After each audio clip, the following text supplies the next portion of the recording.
para inaugurar este webinar sobre propiedad industrial e intelectual. En especial para dar las gracias a los ponentes que nos acompañan, Juan Francisco Garnica, presidente de la sección 15 de la Audiencia Provincial de Barcelona, y los letrados Mario Sol y David Pellicer, especialistas en la materia, así como el moderador, miembro del tribunal y abogado, Xavier Coronas. El TAP, el Tribunal Arbitral de Barcelona, tiene como objetivo, además de administrar el arbitraje institucional, tiene como objetivo fundamental el de fomentar el arbitraje como medio de resolución de conflictos. Y como medio de resolución de conflictos promueve actos como el que es objeto de hoy en día, y llevamos varios efectuados, porque lo que pretendemos nosotros es destacar las ventajas del arbitraje, un arbitraje que siempre ha de ser independiente, imparcial y confidencial, con una lista de árbitros de prestigio y de especialidad en la materia. Espero que este webinar sobre propiedad industrial e intelectual, al igual que los que hemos efectuado anteriormente y que tenemos el objetivo de ir repitiendo en diferentes materias, sea un éxito. Y dicho esto, y hasta presentación breve, tiene la palabra el moderador Xavier Coronas para iniciar el acto. Muchas gracias. Muchas gracias al presidente del TAP por la presentación y por la oportunidad de moderar este interesante webinario con estos ponentes tan especializados en el arbitraje, en los ámbitos de los derechos de la propiedad intelectual industrial. Muchas gracias a ellos especialmente, a los que enseguida les daré la palabra, para que, de acuerdo con el método de Harvard, puedan proceder a la presentación de sus currículums, de los aspectos más relevantes de su currículum en relación con el tema que hoy nos ocupa. Muchas gracias también y especialmente a los que asisten telemáticamente a este webinario, la mayoría de los cuales están radicados en Barcelona, en Cataluña, pero otros muchos también, por suerte, están fuera de este territorio, por lo que hemos considerado más adecuado el uso de la lengua castellana por ser más operativo. Dicho lo cual, permítame que les diga que para mí es un honor, un orgullo estar aquí como vocal del Tribunal Arbitral de Barcelona, como decía Juli de Miquel, institución que cofundamos con los notarios y los abogados de Cataluña. Más tarde acogimos a los registradores de Cataluña y también a los representantes de todos los colegios profesionales integrados en la Asociación Intercolegial. Digo todo esto un poco para reafirmar la importancia representativa del Tribunal Arbitral, de la Asociación Catalana por el Arbitraje, en la que nosotros, como Cámara de Comercio, como entidad de corporación de derecho público que representa toda la cadena de valor de los intereses empresariales, y cuando digo toda la cadena de valor incluimos a los trabajadores, pero también a los empresarios, a los directivos, a los clientes, a los proveedores, a los usuarios y consumidores, en definitiva, a todo el tejido económico y empresarial, para nosotros pues es importantísimo mantener nuestra presencia y nuestro compromiso con un sistema efectivo de resolución de conflictos como es el arbitraje, que se intenta gestionar con la mayor eficacia y la mayor representatividad. Dicho lo cual, ya y sin más preámbulos, daré la palabra por orden alfabético al juez Guernica en primer lugar. Querido juez. Muchas gracias, buenos días y agradecimiento en primer lugar al Tribunal Arbitral por pensar que yo podía aportar algo en esta charla. Bien, como se ha dicho en la presentación, soy presidente de la sección 15ª de la Audiencia Provincial de Barcelona, esto es, de la sección especializada en asuntos mercantiles, particularmente entre ellos se encuentra la propiedad industrial y la propiedad intelectual. Entre mi currículum podría citar el ser miembro de la primera de las promociones de la especialidad mercantil y haber sido durante más de 20 años, 25 años, profesor de Derecho Procesal de la Universidad de Barcelona. Y mi relación con el arbitraje pues, fue no muy intensa, es cierto, pero sí que existió durante una larga época en que los recursos de nulidad, anulación de los autos, fueron competencia de la sección especializada hasta que finalmente se atribuyó la competencia a los tribunales superiores de justicia, de manera que mi visión del arbitraje siempre ha sido desde la jurisdicción.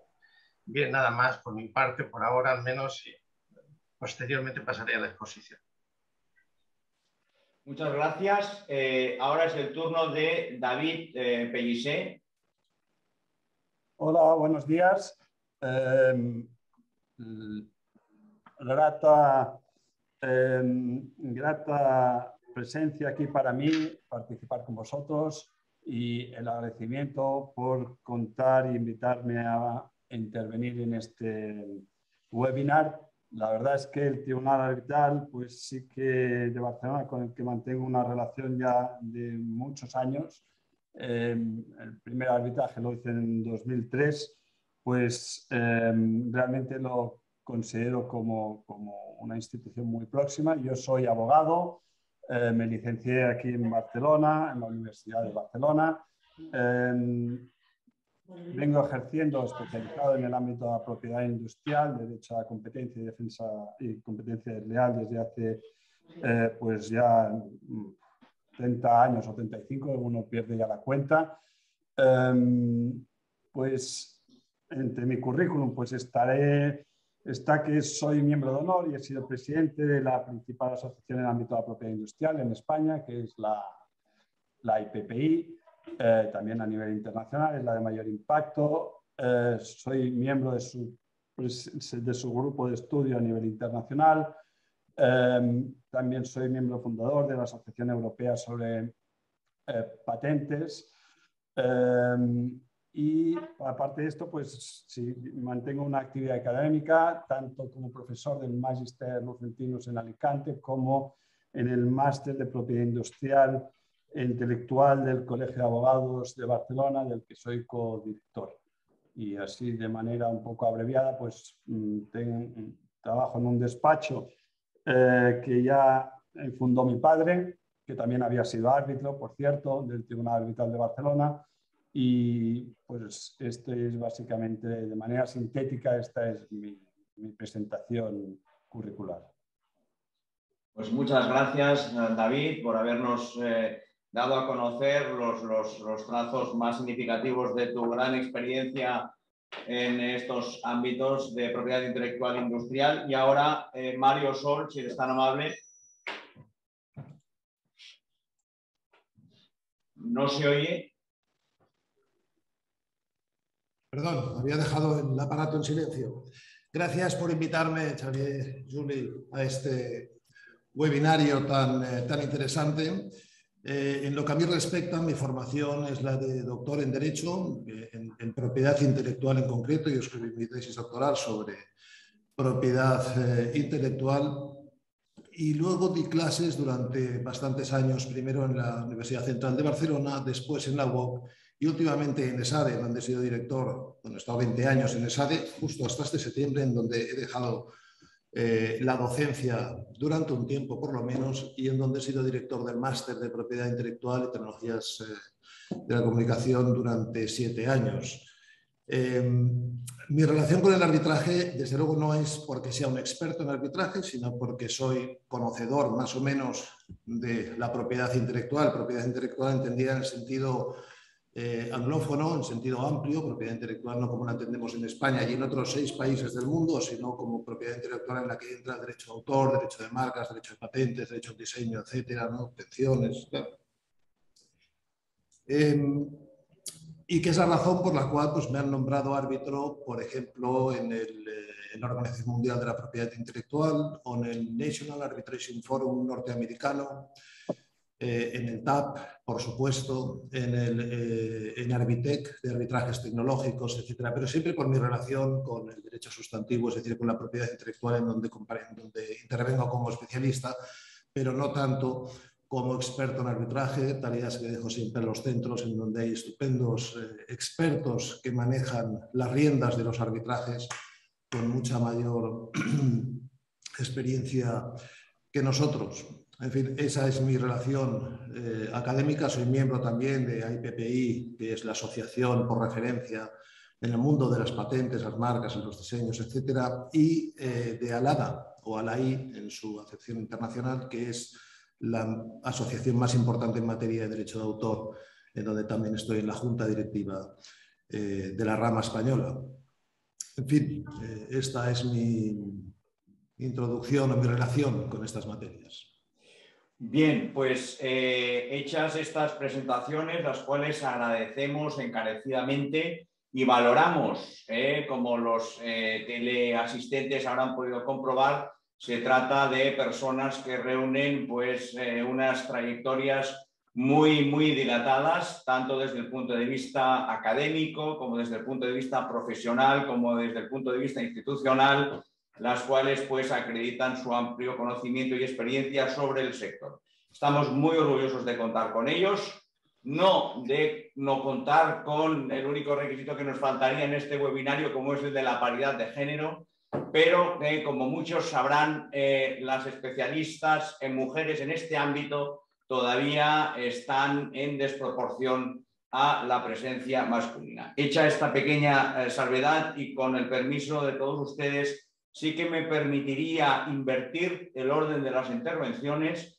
y daríamos la palabra, en este caso, al doctor Sol, para que en su calidad de especialista nacional e internacional, como él nos ha dicho, en los IP rights, de la propiedad intelectual, nos pueda ilustrar, aunque sea brevemente, sobre el panorama institucional existente en el ámbito arbitral, tanto nacional como internacional, y para que nos explique un poco desde su punto de vista cuál es la razón por la que no se usa la vía arbitral con el recurso que se debería hacer, ¿no? Doctor Sol, por favor. Muchas gracias de nuevo. Bueno, empezando por el final, quizás por la última pregunta que efectúas, yo creo que no se utiliza lo suficiente el arbitraje en materia de propiedad intelectual por dos razones. La primera, porque tenemos unos juzgados mercantiles que funcionan estupendamente y que cumplen su labor con creces, ¿verdad?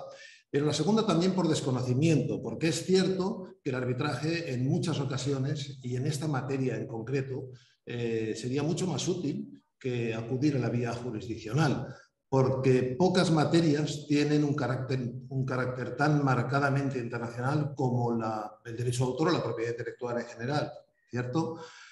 Al fin y al cabo es un derecho que regula cosas inmateriales, cosas que viajan con extrema facilidad por el mundo y que viajan además convertidas en códigos binarios desde que nos hemos digitalizado, lo cual hace extremadamente difícil su control y extremadamente fácil su transacción, su valor de cambio internacional. Además son cosas generalmente muy deseables, todo aquello que protege la propiedad intelectual a cualquier nivel, ¿no? Estamos hablando pues, de películas o de sonido, de música, de personajes, de cine, etc. Claro, coproducciones internacionales, las licencias sobre patentes esenciales, Fran, los contratos de merchandising, las franquicias internacionales, las posibilidades de conexión de programas de televisión inyectados en satélites. Bueno, todo eso genera un panorama en donde entran en juego muchísimas jurisdicciones y muchísimos derechos.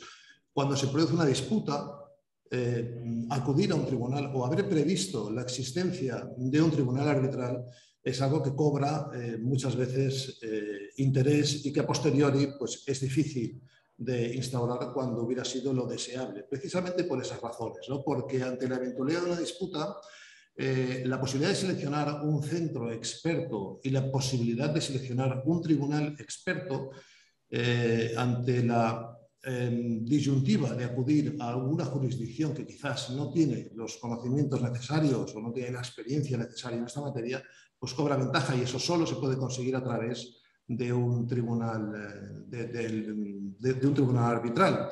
Cuando hablo de experiencia no me refiero al derecho sustantivo, precisamente, en donde normalmente los jueces y tribunales, sobre todo en nuestros países, en los países de nuestro entorno, son conocedores, son de sobra conocedores, muchas veces mucho más y mejor que quienes acudimos en su petición de auxilio. sino que me estoy refiriendo a las materias que son objeto de esas disputas, porque cuando hablamos de propiedad intelectual, una vez más estamos hablando de materias muy complejas. Normalmente hablamos, cuando hay una disputa, pues a lo mejor de una patente sobre una tobera de refrigeración de un reactor nuclear. Ahí los abogados no tenemos nada que hacer, necesitamos siempre ir acompañados de expertos, físicos, químicos, ingenieros, etcétera, que en tribunales arbitrales generalmente están integrados y muchas veces en el propio tribunal, de manera que comprenden mucho mejor el problema de fondo, que es en definitiva sobre lo que gira la disputa que queremos solucionar. Cuando vamos a la jurisdicción ordinaria, por supuesto, vamos pertrechados siempre con nuestros peritos para que nos ayuden, ¿no?, en estas materias. A esa experiencia o a esos conocimientos o a esas especializaciones a las que me estoy refiriendo, no tanto del derecho sustantivo. Lo mismo con la posibilidad de selección del derecho aplicable e incluso el idioma. Algo muy importante que nos genera muchos problemas a los abogados que nos dedicamos a la propiedad intelectual cuando tenemos un conflicto, puesto que, como generalmente están involucrados varios países, pues tenemos problemas en seleccionar el idioma. Normalmente acabamos en inglés, pero no siempre, y además no siempre se puede utilizar en inglés en función del foro o de la jurisdicción en la que tengas que acabar acudiendo a solicitar la resolución de la disputa. Por eso, seleccionar el foro cuando hay tantas conexiones y cuando prevés la posibilidad de que puedan excepcionar, ¿no?, sistemas muy garantistas y dilatar en exceso un proceso, es otro aspecto pues, muy importante para acudir al arbitraje, en donde el foro viene seleccionado de antemano y no hay discusión posible a posteriori. Imaginaros pues, en un contrato de franquicia internacional, en donde entran en juego pues, el país franquiciador, los países franquiciados, la nacionalidad de los sujetos que hay detrás de las franquicias, el productor que está en China o que fabrica en Vietnam. Bueno, seleccionar el foro, aunque en los contratos pueda estar más o menos claro, siempre es discutible, y esas discusiones a veces llevan tiempo, dinero y muchos mareos, ¿no?, antes de seleccionar, antes de decidir dónde se va a sustanciar el asunto. Luego, una cosa menos que puede parecer extraña, pero no lo es en absoluto, el miedo a que en una jurisdicción determinada sean más favorables al nacional que al extranjero. Esto que suena feo es una realidad, y no hablo de países en vías de desarrollo. Yo viví hace 25 años en Estados Unidos un juicio conjurado sobre patentes de una industria europea del sector del automóvil que perdió radicalmente, escandalosamente, y los abogados norteamericanos, que hicieron un trabajo fantástico, lo que hicieron fue inflar al jurado a explicaciones pues, proteccionistas, nacionalistas, anti-intervencionistas de esta tecnología europea que pretende llegar a nuestro país, etc. Y caló, por supuesto que caló, y fue una situación pues, muy sorprendente, teniendo en cuenta que estábamos en un país como Estados Unidos. Pero esto puede suceder. Pues evitar ese miedo, también se puede seleccionar un foro neutral en donde ninguna de las partes se sienta más cómoda que la otra, ¿no? Luego, bueno, a pesar de que tenemos la Convención sobre el Reconocimiento y Ejecución de Laudos de Nueva York, pues está bien también buscar un foro en donde las partes tengan algo que se pueda ejecutar en caso de que se deba ejecutar la sentencia. Así evitamos también luego los problemas de esas ejecuciones internacionales tan costosas y tan complicadas, ¿no? En cuanto a los plazos, bueno, la propiedad intelectual generalmente es un derecho que ya en su naturaleza, ¿no?, en su ADN lleva una vida corta, lleva una vida limitada, ¿no?, por ese pacto faustiano que hay en su naturaleza, en donde el Estado nos concede, el ordenamiento nos concede una serie de facultades para utilizar aquello que nosotros hemos inventado o creado durante un tiempo, a cambio que pasado ese tiempo lo entreguemos de nuevo a la sociedad, a la cantera común del conocimiento, para que los demás puedan a su vez pues, crear e inventar, ¿no? Un sistema muy socializado, es una propiedad muy limitada, pero que funciona razonablemente bien. Eso implica que los ciclos de vida muchas veces son cortos o cortísimos. Hay cosas, pues un programa de televisión de animación, ¿no?, en donde el desarrollo de merchandising tiene una punta de un año, porque durante ese año es cuando los chavales van a comprar esos productos, y pasado ese año pues bajan las ganas porque aparece otro, o porque aparece la liga de fútbol o lo que sea, ¿no? Claro, en esos plazos tan cortos es muy importante tener también lapsos cortos de resolución de conflictos. Y eso, en la jurisdicción ordinaria tan garantista y, bueno, y con tanto trabajo como tiene, pues en ocasiones se hace difícil, por lo cual también se vuelve interesante el arbitraje visto desde este punto de vista, ¿no?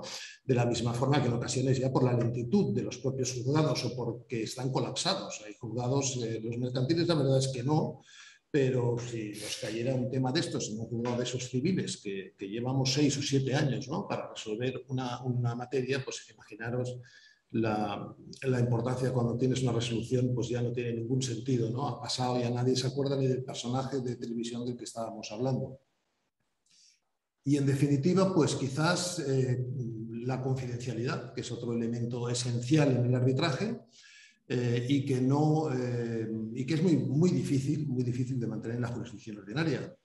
Pensemos que cuando hablamos de inmateriales, ya no tanto de derechos de autor o de patentes o de marcas, porque no lo serán si los protegemos como know-how, como secreto, en ocasiones preferimos un programa de ordenador, por ejemplo, aunque sea objeto de la propiedad del derecho de autor, no está en la ley de propiedad intelectual, puede interesarnos más quizás mantener en secreto pues esos algoritmos o esos códigos sencillos, pero que dan un resultado estupendo. En tal caso, es fundamental, si se produce una disputa, pues mantener unas garantías altísimas de confidencialidad y de secreto, que en la jurisdicción ordinaria es difícil, por no decir imposible, y no porque abogados y jueces no queramos, sino porque muchas veces pues, intervienen terceras personas que al final pues, la información se dispersa y no se puede controlar. En un arbitraje es posible controlarla gracias a esa flexibilidad, ¿no?, y adaptabilidad que tiene el arbitraje. Y en fin, podríamos hablar pues, del precio, pero el precio pues, depende. En ocasiones es más práctico, es más barato, es más adecuado pues, el arbitraje, en otras ocasiones la jurisdicción ordinaria. Generalmente el arbitraje ya sabemos que no es barato, lo que pasa es que en ocasiones se torna barato porque hay que tener en cuenta otros factores, los que hemos comentado, o los recursos, el acceso a recursos, que esto depende. Los recursos en cascada, pues en ocasiones los deseamos con avidez, pero en otras ocasiones preferimos tener una resolución definitiva y única, que esto es lo que nos ofrecería el arbitraje. En fin, tiene sus inconvenientes. Seguro que hay momento para hablar de ellos, pero me parece que voy ya un poco pasado de mis 10 minutos, ¿verdad? Muchas gracias. Yo creo que en el tiempo de esta primera exposición has tocado puntos muy claros y muy críticos sobre la importancia tanto de la intervención judicial como de los sistemas arbitrales existentes.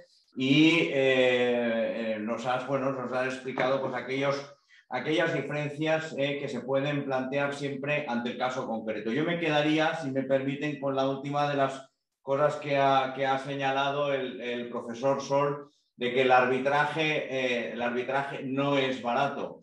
Pero bueno, eso me ha recordado un eslogan de una gran compañía de distribución alemana que dice que la calidad nunca es cara, ¿no? Pues eso es lo que intentamos, al menos desde el Tribunal Arbitral de Barcelona, ofrecer pues, un sistema de selección de conflictos que sea de calidad y siendo ese una de nuestras principales misiones. Además de que queremos ser una entidad independiente, imparcial y neutral, más allá de la nacionalidad o del lugar de residencia que tengamos, que como decía el doctor Sol, no siempre es evidente en el sistema arbitral. Ahora le preguntaríamos a David Pellicer, que también es árbitro nacional e internacional, que nos hablará un poco desde su posición más como árbitro de parte, como abogado de parte, quiero decir, especializado en la materia, como árbitro que también lo ha sido y lo es del Tribunal Arbitral de Barcelona. ¿Qué opina él de la vía arbitral, sobre todo el entorno arbitral más próximo, y cuál cree que es el coste de oportunidad que deben afrontar sus clientes a la hora de optar por una vía o por otra cuando pues, llevan a cabo actos o negocios jurídicos? David. Sí, muchas gracias.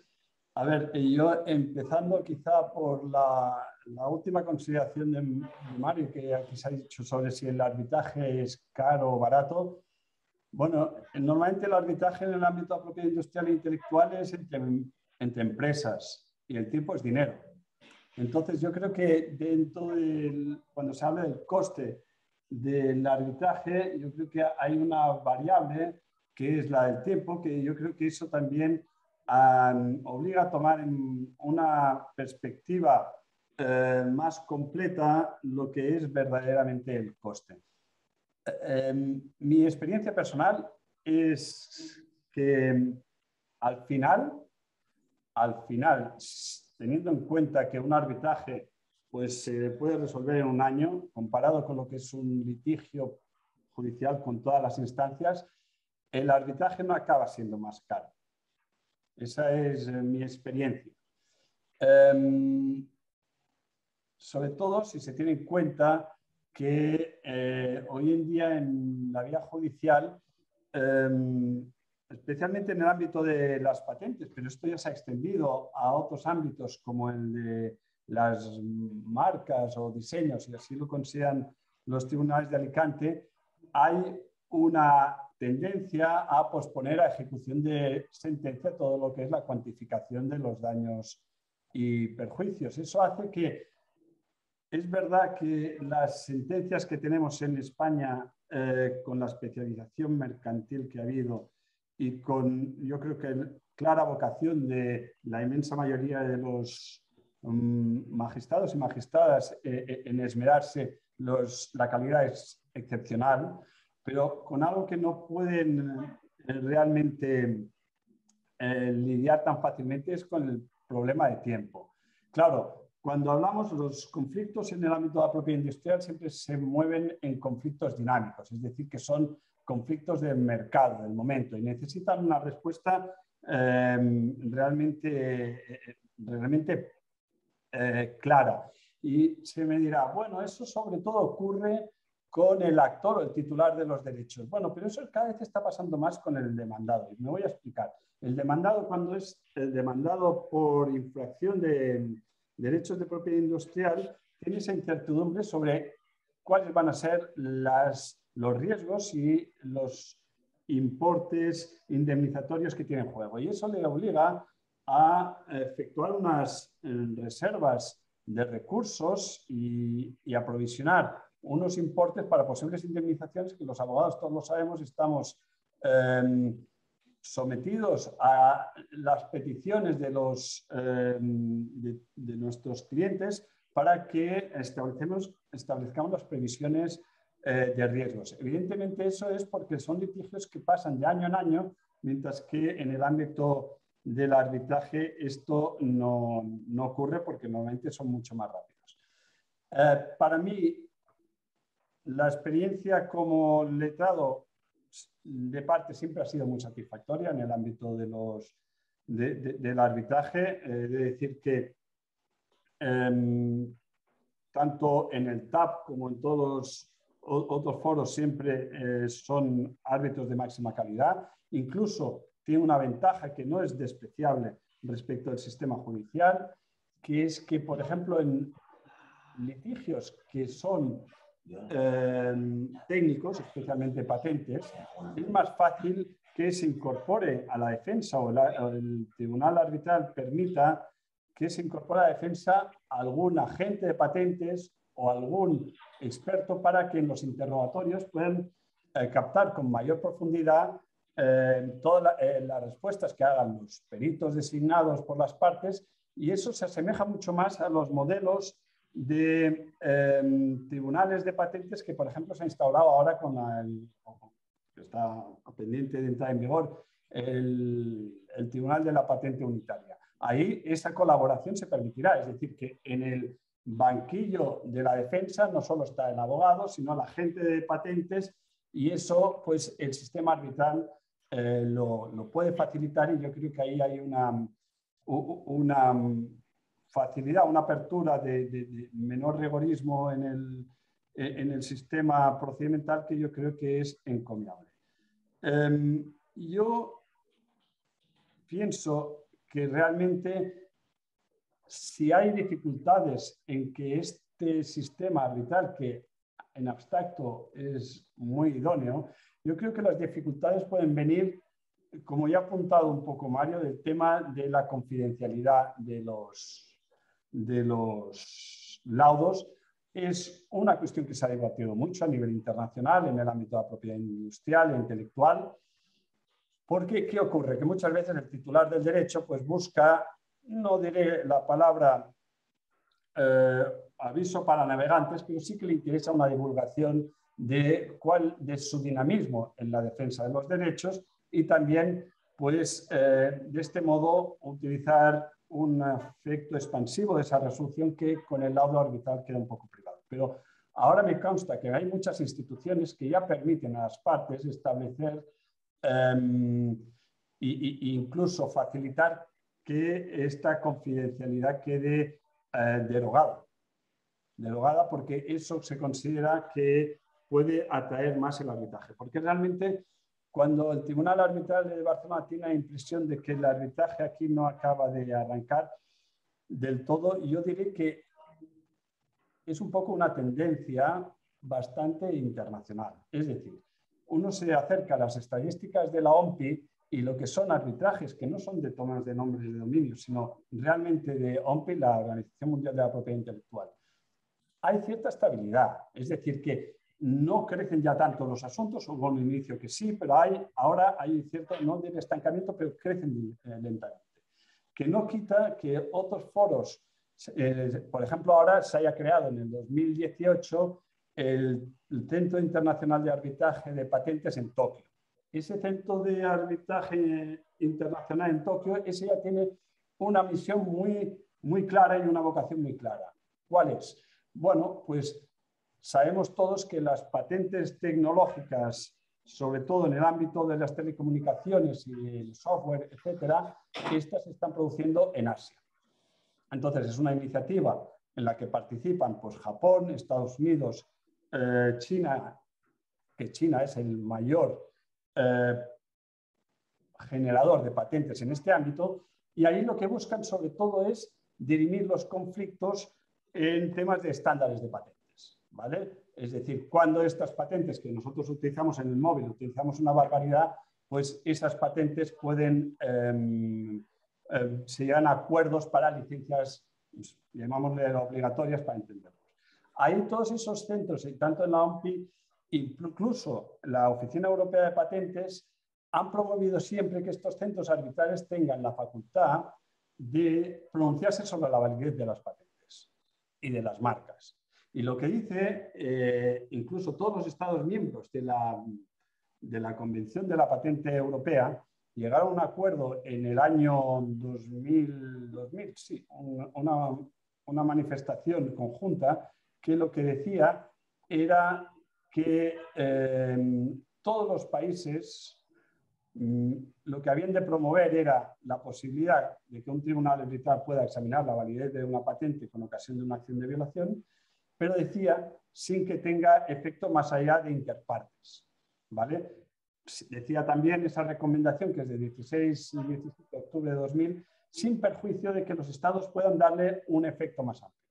Eso en muchos países sí que se está cumpliendo. Hay países que los árbitros y los tribunales arbitrales ya se pronuncian sobre esta validez de las patentes, pero hay otros que son un poco más remisos. Pero mi impresión es que la tendencia va a ser cada vez más creciente a permitir esta posibilidad de pronunciarse sobre la validez de las patentes, incluso en el ámbito de un arbitraje, y esto será extensivo a otras modalidades de la propiedad industrial.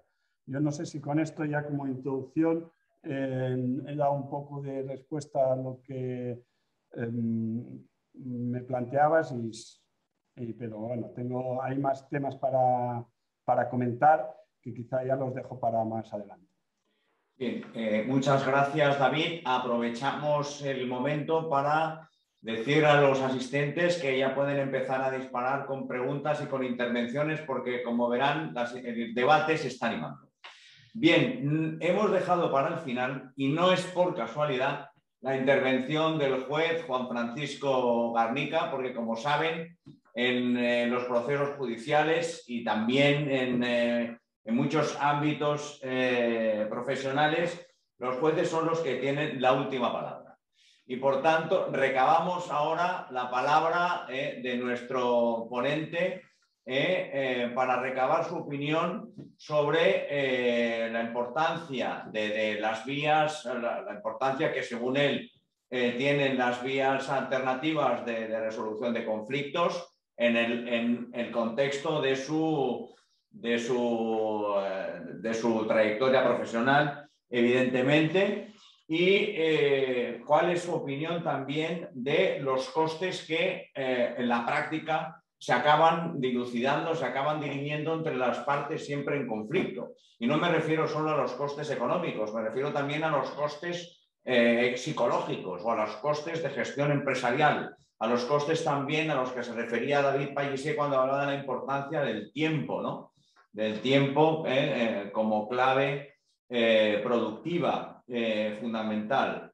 ¿Y qué mecanismos cree nuestro juez que se podrían arbitrar, si me permiten la expresión, para reconducir la problemática que estamos tratando hacia el progreso, ¿no? El progreso que en definitiva es el motor de los derechos de propiedad intelectual y el motor también de los sistemas de resolución de conflictos. Querido juez, cuando quiera. Muchas gracias. Y como decía antes en la introducción, mi visión del arbitraje es, como no puede ser de otra forma, porque no he hecho en mi vida otra cosa, es desde la jurisdicción. Y por tanto no puedo tampoco hablar mucho de experiencia arbitral más que desde la perspectiva, podríamos decir, de algunos de los conflictos de nulidad que he tenido ocasión de resolver. Bien, quiero decir ya como punto de partida que a veces se presenta la dicotomía jurisdicción-arbitraje en términos de tensión y a mí me parece que ese es un claro error. No debería haber ninguna tensión, no son soluciones alternativas y que se excluyan, sino que creo que siempre hay que plantearlo en términos de colaboración. Por más perfecto que sea un Estado, por más bien que delimite su jurisdicción, la jurisdicción no siempre es la mejor solución a los conflictos. Y ya no cito supuestos como en el ámbito de familia, donde claramente la jurisdicción siempre llega mal, llega muy mal, y hay otros medios alternativos mejores a la resolución de conflictos. También en el ámbito de los conflictos empresariales, creo que la jurisdicción no siempre da la mejor respuesta o está en condiciones de ofrecer la mejor respuesta, incluso una jurisdicción dotada de medios suficientes.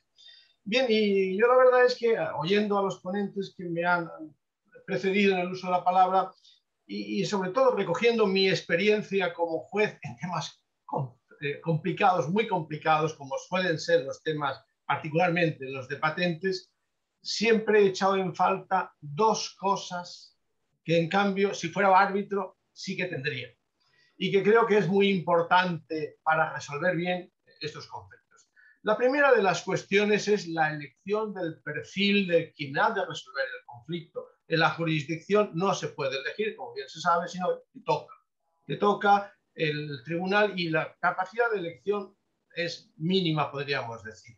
En el arbitraje sí que lo hay en la medida en que ya la elección de la institución puede llevar a la elección de un sistema de árbitros con una preparación distinta o especializados, con una mejor especialización.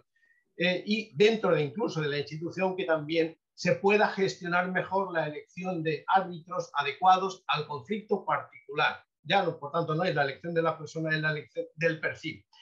Y la segunda cuestión, la más importante, es que se pide al árbitro, normalmente efectivamente el árbitro y el juez se van a enfrentar con valoraciones periciales que le van a ayudar a comprender el conflicto.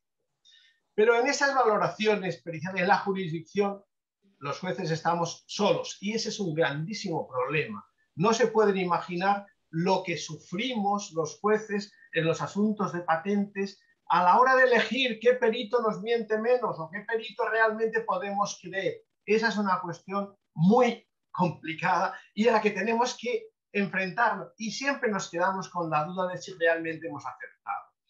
Y yo, sinceramente, y en la sala lo hemos comentado muchas veces, que envidiamos los sistemas, otros sistemas en los que dentro del tribunal haya árbitros, perdón, haya también expertos. Bien, eso nuestro sistema, al menos tal y como está planteado hoy, no lo permite. En cambio, un sistema arbitral lo permitiría perfectamente. Un segundo problema en el que la jurisdicción nos enfrentamos y que el arbitraje probablemente no, seguro que trata mejor, es el de la flexibilidad del procedimiento. El procedimiento judicial es un procedimiento cerrado, con unas fases relativamente estrictas e inflexibles, y eso se acomoda mal a algunos procedimientos en materia de propiedad industrial, particularmente patentes. El problema que últimamente nos estamos enfrentando de manera bastante recurrente, más complejo, tiene que ver con la modificación del título en el curso del procedimiento.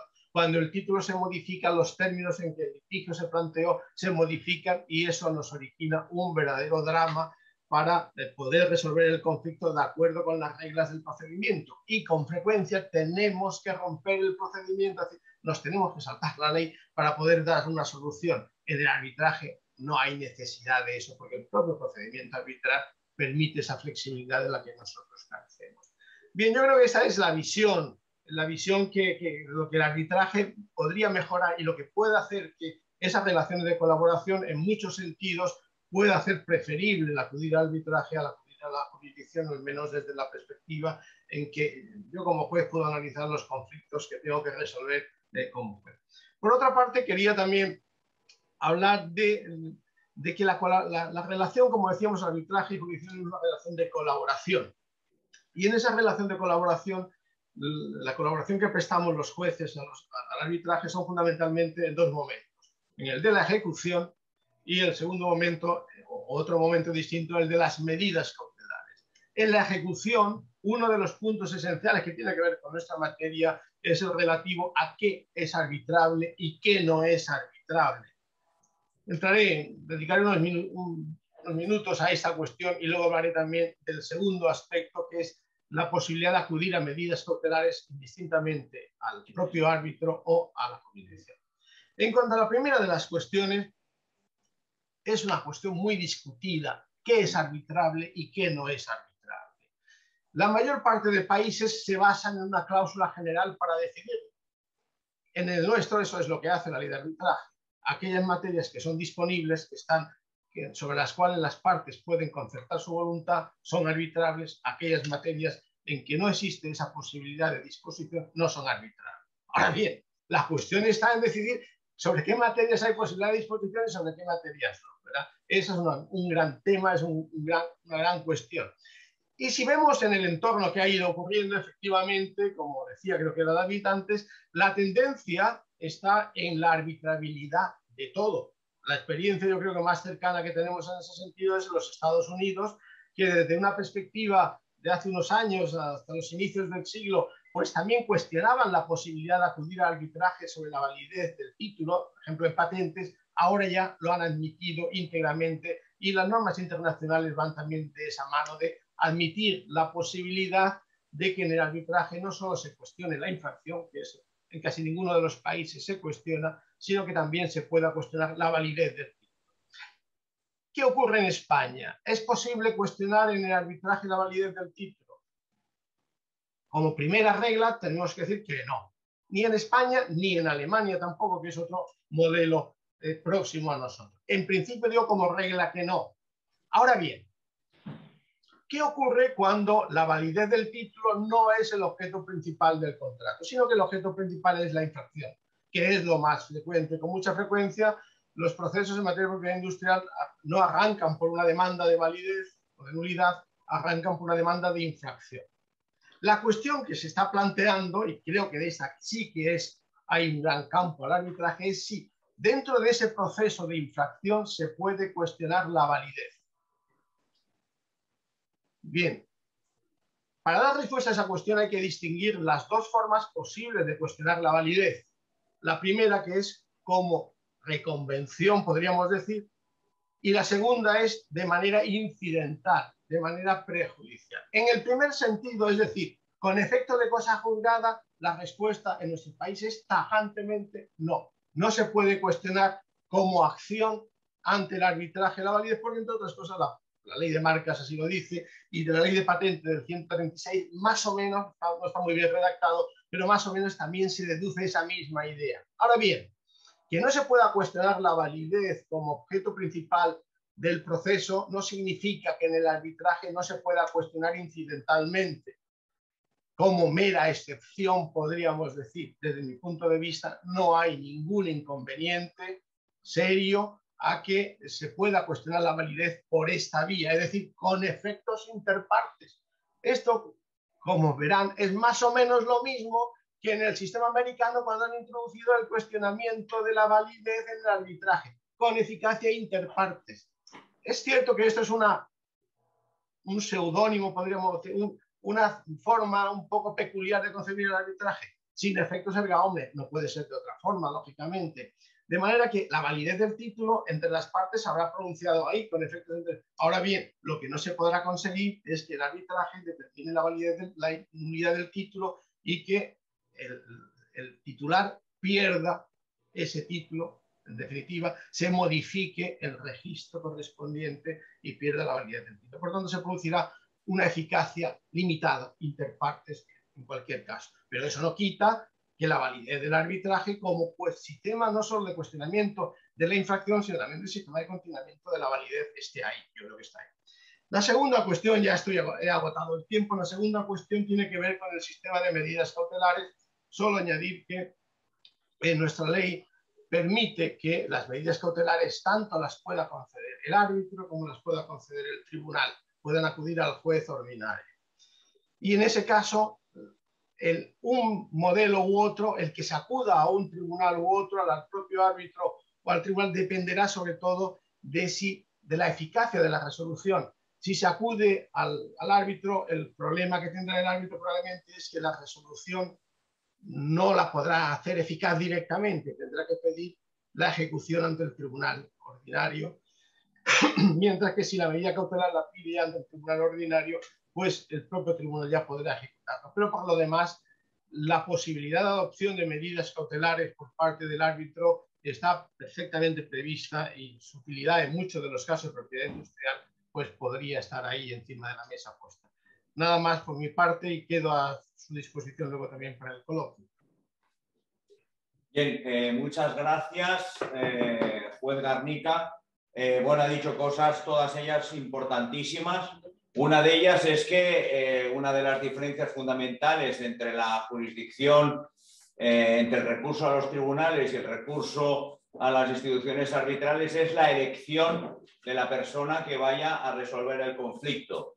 En el Tribunal Arbitral de Barcelona, por ejemplo, tenemos la suerte de que aquellos que tengan algún conflicto pueden elegir entre David, que está aquí, o Mario Sol. En cambio, si acuden a la jurisdicción, no podrán elegir al juez Garnica porque a lo mejor no les toca al juez Garnica y toca a otra persona que igual puede ser igualmente válida o no. Esta es una de las cuestiones que diferencian, como decía bien el juez Garnica, la jurisdicción del arbitraje. También decía y subrayaba la importancia de la colaboración, aspecto este que es esencial en la economía de nuestros días, que se habla de economía colaborativa en todos los aspectos sociales y, cómo no, hablaba de la importancia de la validez del título y de la posibilidad de cuestionar esa validez a través del arbitraje, pues originando un debate muy interesante. Antes de dar la palabra a los ponentes, sí que querría ya comenzar con las preguntas. Pues una de las personas asistentes, de nombre Mireia, plantea la interesante cuestión de cómo decirle al cliente de ir a un arbitraje y sin poder luego acudir a una segunda instancia en caso de que la resolución arbitral no le sea favorable. Le daría la palabra a Mario Sol, que lleva mucho tiempo callado.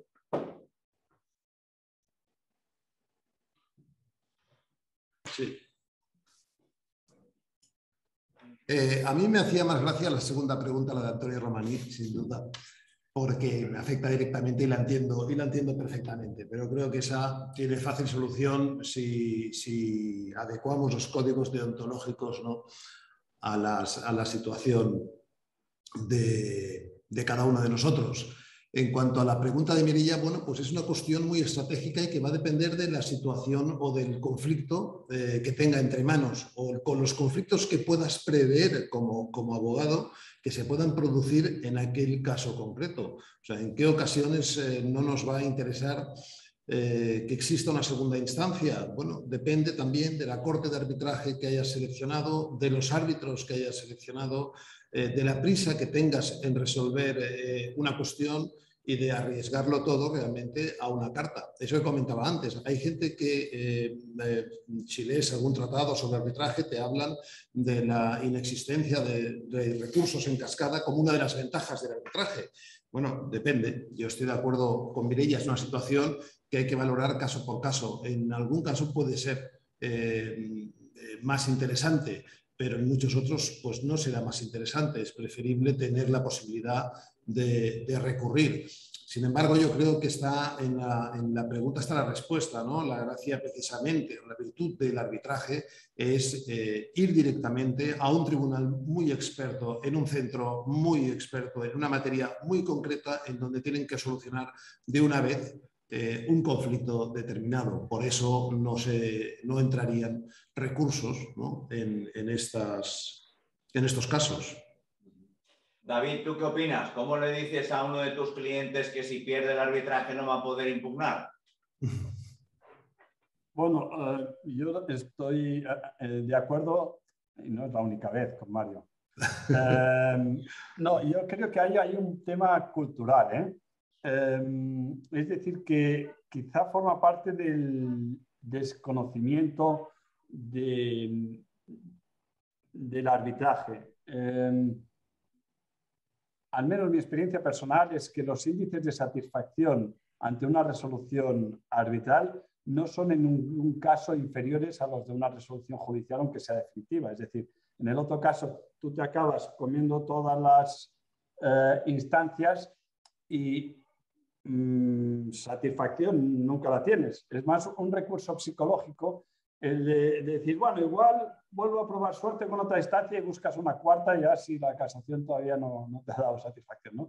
Pero realmente yo creo que los que han tenido experiencia con arbitrajes normalmente repiten.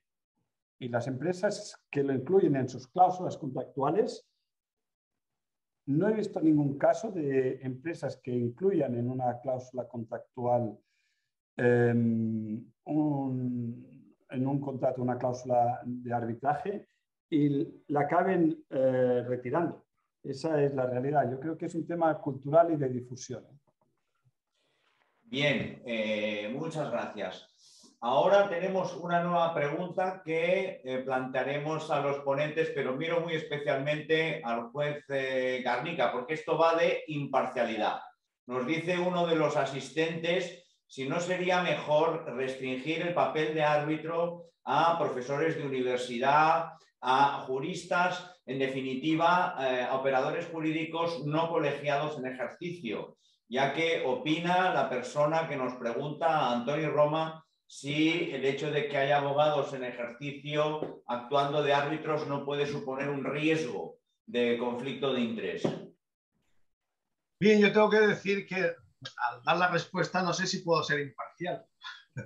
De manera que, porque ya me gustaría que cuando acabe mi época judicial me nombren árbitro todos los días, ¿verdad? Pero no creo que eso sea tampoco razonable. Bien, es cierto que puede existir siempre una duda de falta de parcialidad, de falta de imparcialidad en los casos en que sean abogados en ejercicio. Pero como también se decía antes, eso es una cuestión cultural. El hecho de que nos hayamos enfrentado con un determinado compañero en un litigio concreto no significa, creo yo, y sobre todo contando con que el colegio arbitral va a hacer siempre una selección de los árbitros razonable. No significa, por tanto, que él haya perdido la imparcialidad en otro caso. Vamos, yo creo, al menos como juez, cada vez que me enfrento con la falta con las relaciones con abogados que puedas tener conocimiento, no creo que un abogado me acabe odiando por el hecho de que no le dé la razón en un asunto, ¿verdad? Y por tanto que que mi imparcialidad quede perjudicada para el asunto siguiente. De verdad que yo creo que esa es una cuestión que hay que simplemente sobreponerse a ella, pues siendo un poco más, racionalizando lo que significa la falta de imparcialidad.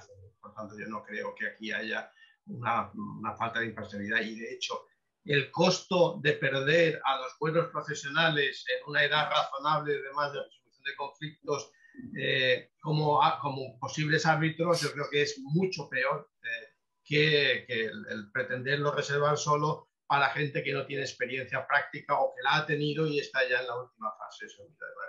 Yo creo que es un riesgo perfectamente asumible y que es mejor asumir a todo lo contrario, a prescindir de ese tipo de profesionales como árbitros. Tú, Mario, ¿cómo lo ves esto? ¿Tienes esa perspectiva? Yo esa pregunta a la que me refería antes, contestando a Antoni Romaní, que es un miembro destacado del grupo de expertos en estas materias, ¿no? En propiedad industrial y propiedad intelectual. Bueno, yo creo que lo que hacen normalmente los tribunales internacionales, la OMPI, la Organización Mundial de la Propiedad Intelectual, cuando te somete un arbitraje o un panel de expertos, te envía una declaración jurada en donde te dice de una parte en positivo si estás dispuesto a asumir ese arbitraje conociendo las partes que intervienen, y en negativo si no puedes asumir ese arbitraje porque tienes alguna duda, tienes alguna relación, has tenido alguna relación, etcétera, o uno intermedio, que es tienes dudas, no estás seguro, quizás has tenido alguna relación o quizás hay relación con relaciones, etcétera. Tú decides ahí y firmas la declaración jurada. Es una responsabilidad personal de cada uno. Yo he firmado en algunas ocasiones que no podía asumir ese arbitraje porque había tenido alguna relación o algún cliente mío tenía relación con estas partes, y son, como dice Antoni Romaní, pues relaciones comerciales, relaciones importantes en donde hay pues, conocimiento de informaciones, etcétera. Pues simplemente rehusas ese arbitraje. Yo no creo que tengan que ser solo profesores de universidad, porque el problema podría ser el mismo. Es decir, puede ser un profesor que tenga como alumno al hijo de no sé quién, ¿no? Bueno, estaríamos otra vez con situaciones de relaciones. Es un problema pues, de código deontológico y de responsabilidad personal. Es evidente que si hay una relación próxima o la ha habido o la puede haber, pues el árbitro tiene que recusarse igual que debería hacer un juez, ¿no? Cuando se encuentra pues, que tiene que decidir frente a una de las partes que resulta que es un familiar o que es el socio de su primo, ¿no? Sin mucha más complicación. Lo que pasa es que en España también es un problema cultural, ese tipo de cosas nos cuesta, ¿no? Con la facilidad que tienen otros países para solventar este tipo de cuestiones, confiando más en la persona. Países en donde, por ejemplo, no hay poder de representación, que aquí hemos de pasar por el notario cada vez para que el cliente nos otorgue un poder de representación, que en otros países, como sabéis, pues no hace ninguna falta y no saben qué es esto del poder de representación. Si el cliente le dice al abogado que le represente y le firma un papel, con eso tiene más que suficiente. Esta es mi opinión. Pues muchas gracias. Por ahora no tenemos más preguntas.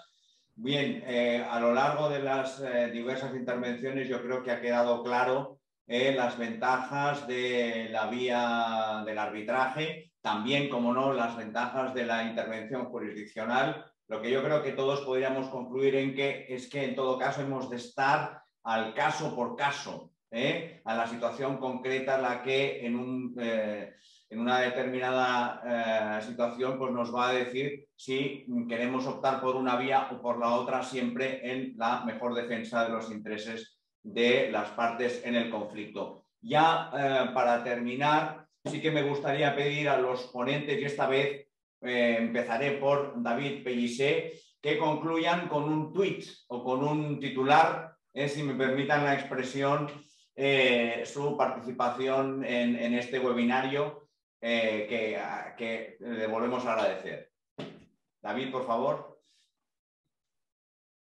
Sí, a ver, muy rápidamente. Primero quería agradecer, viendo el último mensaje a Antonio Romaní, que recuerda buenas experiencias con el TAP. Yo recuerdo haber sido árbitro en un asunto en el que intervino y cuando había formulado la pregunta me temía que se dirigía a mí.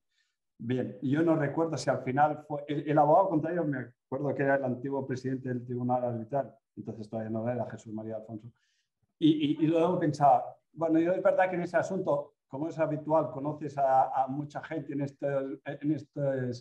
estos ámbitos y no, en estos momentos si me dijese de Tony el laudo a favor de cuál fue, no lo recuerdo. Así de claro lo digo, para incidir un poco más en este tema de independencia. A ver, yo creo que el tema del arbitraje en el ámbito de la propiedad industrial y la propiedad intelectual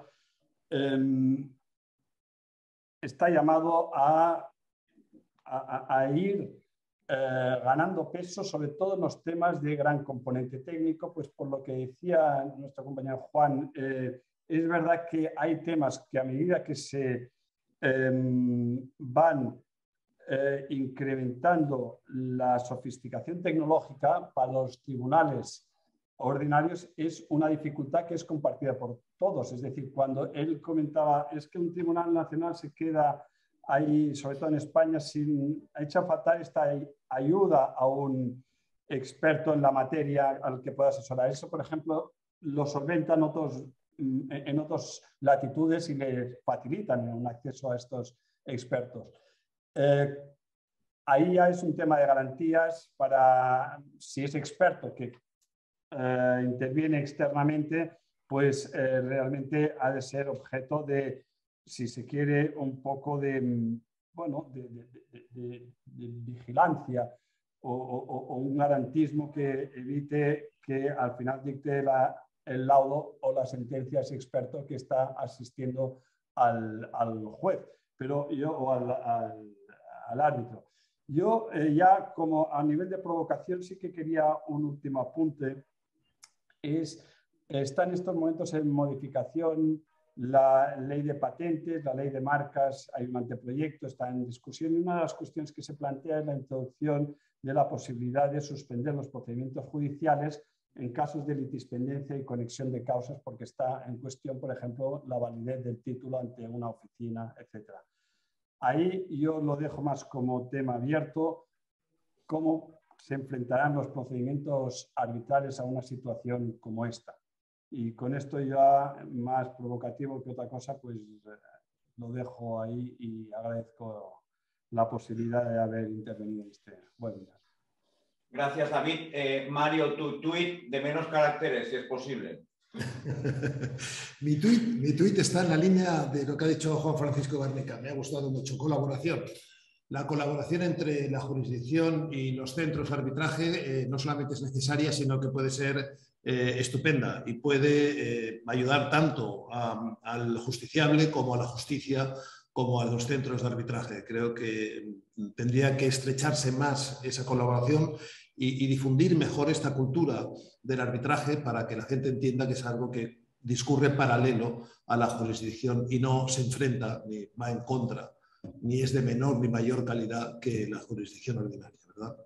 Eso es. Gracias, Mario. Juez, su sentencia. Su tuit.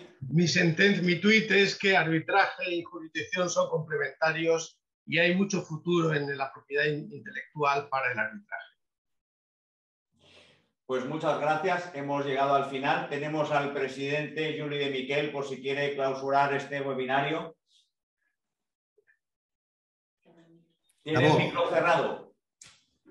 Tiene el micro cerrado, presidente.